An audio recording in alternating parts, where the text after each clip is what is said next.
Good morning friends. स्वागत है आप सभी का हमारे एजुकेशनल प्लेटफॉर्म शिक्षा नोट्स में। दोस्तों आज है 8 फरवरी 2026 और हमारी आज की इस वीडियो में हम करेंगे डेली करंट अफेयर के इम्पोर्टेंट क्वेश्चंस। तो चलिए शुरू करते हैं। आज का पहला प्रश्न है दोस्तों, हाल ही में भारत टैक्सी ऐप को किस केंद्रीय मंत्री ने लॉन्च किया? तो यहाँ पर हमारा सही उत्तर रहेगा दोस्तों option number A, Amit Shah ने। भारत टैक्सी भारत का पहला कोऑपरेटिव आधारित कैब प्लेटफॉर्म है।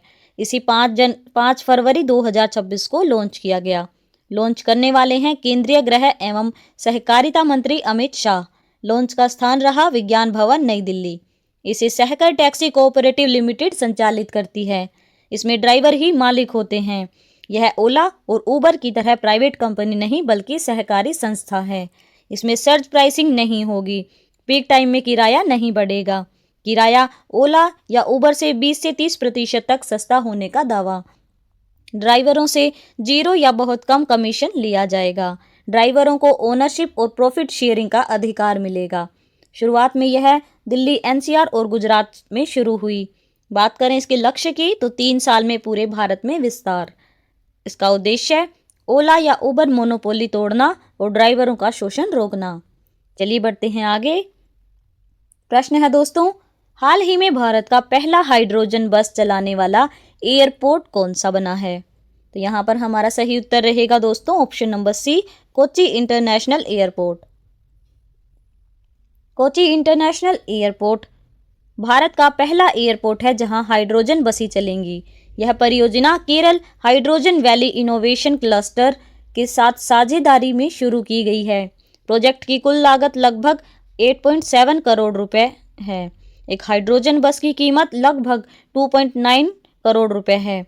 बसों के लिए ग्रीन हाइड्रोजन बीपीसीएल द्वारा उपलब्ध कराया जाएगा। बीपीसीएल एयरपोर्ट परिसर में 1000 किलोवाट का ग्रीन हाइड्रोजन प्लांट लगाएगा। हाइड्रोजन बसें केवल पानी की भाप उत्सर्जित करती हैं। शुरुआत में 3 बसों का ट्रायल किया जाएगा। बसें अगले 12 महीने में 2027 की शुरुआत तक शुरू होने की संभावना है। यह परियोजना नेशनल ग्रीन हाइड्रोजन मिशन का हिस्सा है। कोच्चि एयरपोर्ट पहले से दुनिया का पहला पूरी तरह सोलर पावर्ड एयरपोर्ट है। चलिए दोस्तों बढ़ते हैं आगे। प्रश्न है, अदानी डिफेंस ने हेलीकॉप्टर निर्माण के लिए किस विदेशी कंपनी के साथ एमओयू किया है? तो यहाँ पर दोस्तों हमारा सही उत्तर रहेगा option number A, Leonardo. Adani defence and aerospace ने इटली की कंपनी लियोनार्डो हेलीकॉप्टर्स के साथ एमओयू किया है। बात करें उद्देश्य की तो भारत में हेलीकॉप्टरों का निर्माण, मेंटेनेंस और पायलट ट्रेनिंग करना है। मुख्य हेलीकॉप्टर मॉडल AW109 ट्रैकर और AW169M। लियोनार्डो को पहले अगस्टा वेस्टलैंड के नाम से जाना जाता था।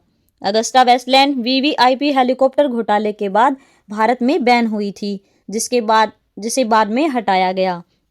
अदानी ने ब्राजील की कंपनी एम्ब्रेयर के साथ भी समझौता किया है।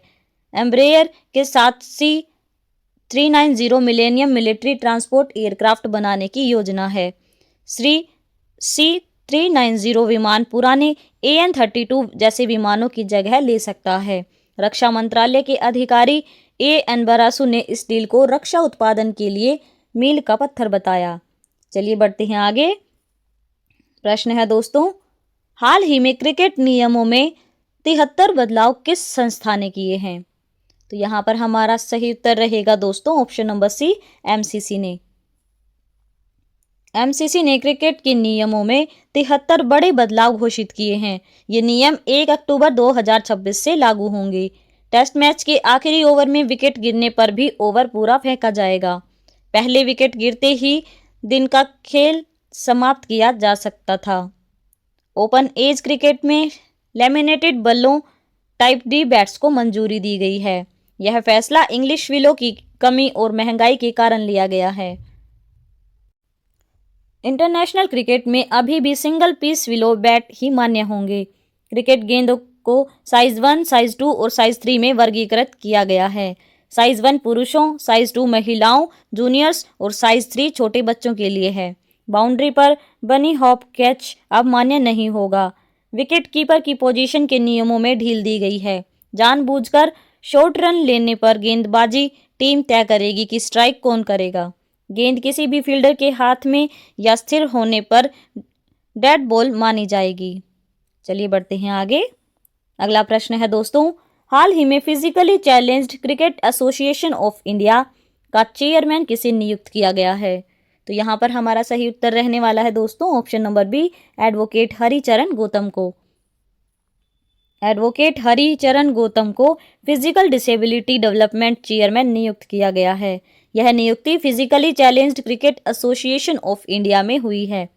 PCCAI differently abled cricket council of India यानी डीसीसीआई की संस्थापक सदस्य संस्था है। नियुक्ति की घोषणा Ravikant Chauhan, general secretary DCCI ने की। पीसीसीएआई भारत में दिव्यांग क्रिकेटरों के लिए टूर्नामेंट और टैलेंट हंट आयोजित करती है। डीसीसीआई और बीसीसीआई का समर्थन प्राप्त है। डीसीसीआई को बीसीसीआई का समर्थन प्राप्त है, जिससे दिव्यांग क्रिकेट को मुख्य धारा में पहचान मिल रही है। हरिचरण गौतम दिव्यांग क्रिकेट के संरचित विकास स्ट्रक्चर्ड डेवलपमेंट पर काम करेंगे। वे जमीनी स्तर पर नए दिव्यांग खिलाड़ियों की खोज और प्रशिक्षण में मदद करेंगे। चलिए देखते हैं अगला प्रश्न। प्रश्न है दोस्तों, डीआरडीओ ने हाल ही में किस मिसाइल तकनीक का सफल परीक्षण किया? तो यहाँ पर दोस्तों हमारा सही उत्तर रहने वाला है ऑप्शन नंबर डी, एसएफडीआर का। डीआरडीओ ने एसएफडीआर यानी solid fuel ducted ramjet booster का सफल उड़ान परीक्षण किया। परीक्षण ओडिशा के चांदीपुर तट से किया गया। यह टेस्ट 3 फरवरी 2026 मंगलवार को हुआ। एसएफडीआर एक air breathing missile propulsion technology है। यह तकनीक हवा से ऑक्सीजन लेकर ईंधन जलाती है। एसएफडीआर मिसाइल अंतिम समय तक सुपरसोनिक स्पीड बनाए रखती है। यह तकनीक भविष्य की Astra MK3 air to air missile में इस्तेमाल होगी। एस्ट्रा MK3 की अनुमानित रेंज 300 से 350 किलोमीटर हो सकती है। चलिए बढ़ते हैं आगे। प्रश्न है दोस्तों, हाल ही में ICC under 19 men's world cup 2026 का विजेता कौन बना? तो यहाँ पर हमारा सही उत्तर रहेगा दोस्तों option number C, Bharat. Bharat ने ICC under 19 men's world cup 2026 का खिताब जीता। फाइनल में भारत ने इंग्लैंड को 100 रनों से हराया। फाइनल मैच की तारीख थी 6 फरवरी 2026। फाइनल मैच का स्थान हरारे स्पोर्ट्स क्लब जिम्बाब्वे में। भारत ने पहले बल्लेबाजी करते हुए 411/9 रन बनाए। अंडर 19 फाइनल का सबसे बड़ा स्कोर है। इंग्लैंड की टीम 311 रन पर ऑल आउट हो गई। भारत ने रिकॉर्ड 6ठी बार अंडर 19 वर्ल्ड कप जीता। वैभव सूर्यवंशी ने फाइनल में 80 गेंदों पर 175 रन की ऐतिहासिक पारी खेली। आयुष महात्रे ने टीम की कप्तानी की और अर्धशतक लगाया। भारत अब पुरुष अंडर 19 में 6 बार वर्ल्ड चैंपियन बन चुका है। 2000 में, 2008, 2012, 2018, 2022 और 2026 में। भारतीय महिला अंडर 19 टीम में 2025 में भी वर्ल्ड कप जीता था। चलिए बढ़ते हैं आगे। प्रश्न है दोस्तों, पंचायत एडवांसमेंट इंडेक्स 2.0 में किस राज्य ने पहला स्थान प्राप्त किया? तो यहाँ पर हमारा सही उत्तर रहेगा दोस्तों ऑप्शन नंबर ए, त्रिपुरा।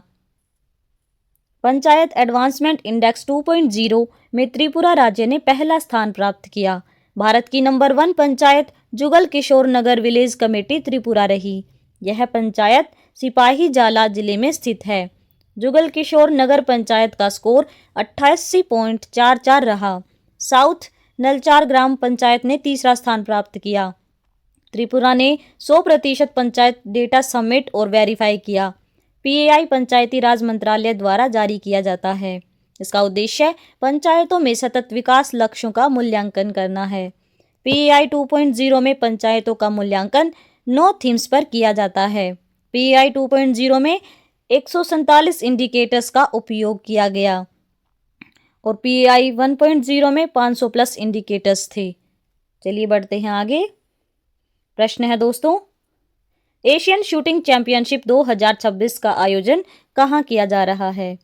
तो यहाँ पर इसका सही उत्तर रहेगा दोस्तों ऑप्शन नंबर बी, नई दिल्ली में।